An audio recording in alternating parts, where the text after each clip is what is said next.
Boom, boom, Yeah. I'm Lulu'd out except for these pants. Except for and the socks. Taking out words like have to from languaging is like game changer. I am blessed. I get to do everything. Being awesome. All right, Instagrammers, I want you to follow my good friend Jenna. What's your Instagram handle? Jenna Phillips Ballard. Boom. We're gonna leave it right here. I'm gonna acknowledge you and your leadership. I'm going to give, the thing is like, I experienced Drew's leadership. We see people who are leaders, but I can't speak for a lot of them. I mean, there's certain people that I feel are like great leaders. So I feel like there are a lot of leaders actually who are great examples of what it actually means to be a leader, but I don't experience them. So I really just want to acknowledge you, Drew, your leadership, the way that you lead. You have an incredible team. Drew has an amazing team of people who love him, who are inspired by him, what he's up to, and he makes the vision of Fit Life everyone's vision. It's a team effort, and so you give ownership to everyone on your team, and that's what's so powerful about Drew as a leader is he gives people opportunities to be a part of something that's so much bigger than them. Thank you so much for sharing that. Jenna is leading this amazing movement in San Diego, California, where she's opening up people's minds to their true potential. And they're really recognizing that the leader inside of them has been there the whole time, but you got to get rid of that mud off of the mirror. And you do a perfect example of that. So thank you so much for leading your own organization and empowering other people, because that's what it's all about. Acknowledgement is so powerful. Yeah. And this is something else that Drew and I are constantly experiencing as leaders. Yeah. We ask for support. We give people an opportunity to give to us and be a part of something that's so much bigger than them. And I think the hang up that leaders get caught in is, I don't want to ask people to support me. I should be able to do it all on my own. So the lone wolf syndrome. Yeah. And then being afraid to delegate and give people responsibilities because like I got it and nobody else can do it the way that I can do it. Yeah. Number two is knowing that as a leader, sometimes it's a very lonely path. It is not always popular. Not everyone's gonna like you, but something that I really want you all to think about is what is more important. I mean, no matter what you choose, as a leader or a follower, there are gonna be prices, costs, and compromises. So if you wanna live a super comfortable life where you don't experience confrontation or resistance or challenging someone's limiting beliefs, then be a follower. Is that what you want? Yeah, I love that. I used to have sticky notes everywhere. I know. Prayer Post-its. Have you ever done that? My whole wall is covered in sticky notes right now. My entire wall. So there's a sticky note, and it said, "Would you follow you?" And I'm like, would I follow me? Would you? Right? Like today? I would. Yeah, I would today. But it really forces you to start thinking, like the decisions I'm making in every single moment, is that someone that I would follow?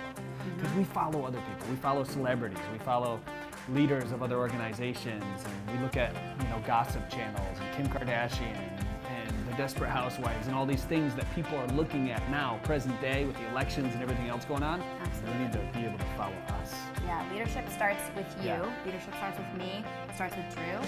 And that's what it takes to create a movement. And if we all lead with love, because I think that's also a distinction I really want to talk about is that sometimes people don't feel like they are leaders, but everybody has the power. You have the power to lead. You have the power to create a movement. You have the power to change this world, even in just with one interaction. Yeah. And I'm sure that the experience you had at the restaurant with that woman, what was her name, Gloria? Gloria. Okay, so. Gloria, if you're watching this, I was at California Pizza Kitchen. And yes, I had some pizza. But we experienced this moment together. Yeah. It was incredible. But what was the moment that you created? Like you were the source of that, you were the leader of that moment. What did you create with her? This very authentic, present moment. Like we looked at each other in the eyes, and I gave Gloria this hug that lasted for 3 to 5 seconds, and it was just this release of two humans bonding. And I think we're missing that a lot. Yeah. We're on our computers Autopilot. all the time, we're on our Instagram and our phones. When's the last time you really looked at somebody in the eyes, right? Yes. And we as humans, we're busy, we got stuff to do, we got things to update, and so we're on autopilot. When we go to Starbucks or Cafe Gratitude or where we go, it's like, hey, how are you? That's the typical conversation that we experience, but not this connectedness where we look into someone's eyes and we look into their soul. I mean, the windows to the soul are the eyes. People often feel like they're good. They are done with investing themselves. They're totally done with learning and expanding. But as long as we're alive, as long as we're humans on this planet, we're always going to have the opportunity to grow and expand.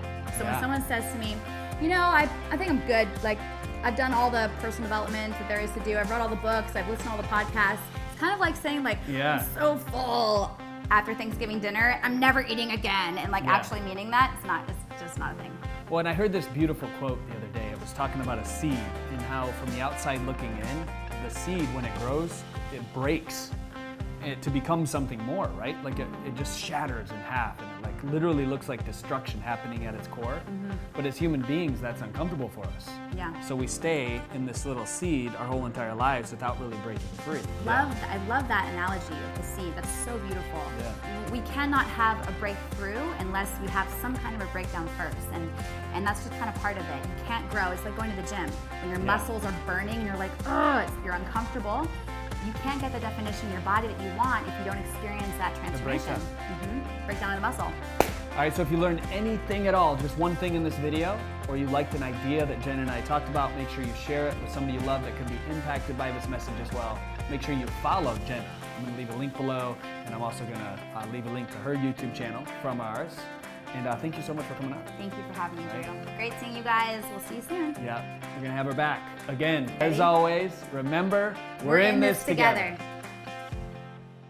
All our dreams can come true if we have the courage to pursue them. Being realistic is the most common path to mediocrity.